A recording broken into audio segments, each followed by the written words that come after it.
Don't tell anything to my staff. How dare you touch his mission? Police के डराएगा क्या बच्चा?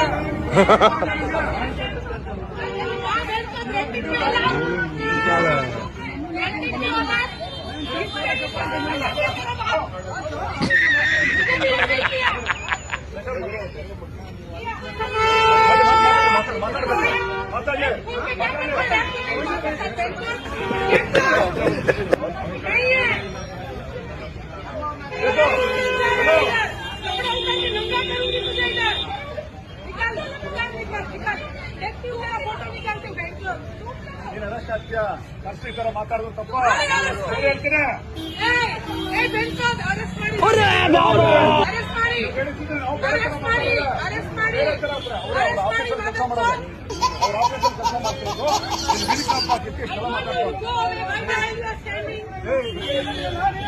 ನೀವು public ಮುಗಿಬೇಕು ಅವ್ರಿಗೆ ಅವರಿಗೆ